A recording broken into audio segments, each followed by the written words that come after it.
Donald Trump was fired by 81 million people. So let's be clear about that. And clearly he is having a very difficult time processing that. But we cannot afford to have a president of the United States who attempts, as he did in the past, to upend the will of the voters in a free and fair election.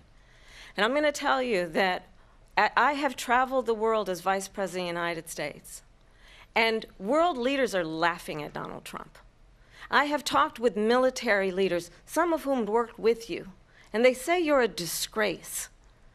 And when you then talk in this way in a presidential debate and deny what over and over again are court cases you have lost because you did in fact lose that election, it leads one to believe that perhaps we do not have in the candidate to my right the temperament or the ability to not be confused about fact.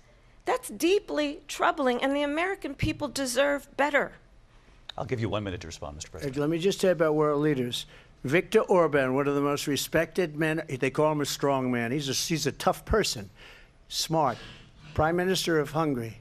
They said, why is the whole world blowing up? 3 years ago it wasn't. Why is it blowing up? He said, because you need Trump back as president.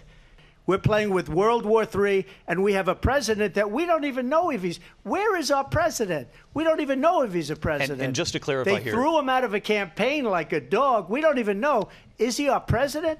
But we have a president, Mr. President, that doesn't know he's alive. So I want to get your thoughts on support for Ukraine in this moment, but also, as Commander-in-Chief, if elected, how would you deal with Vladimir Putin, and would it be any different from what we're seeing from President Biden?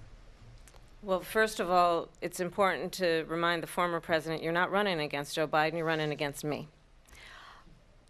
I believe the reason that Donald Trump says that this war would be over within 24 hours is because he would just give it up.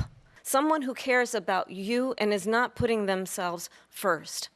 I intend to be a president for all Americans and focus on what we can do over the next 10 and 20 years to build back up our country by investing right now in you, the American people. So she just started by saying she's going to do this, she's going to do that, she's going to do all these wonderful things. Why hasn't she done it? She's been there for 3.5 years. They've had 3.5 years to fix the border. They've had 3.5 years to create jobs and all the things we talked about. Why hasn't she done it?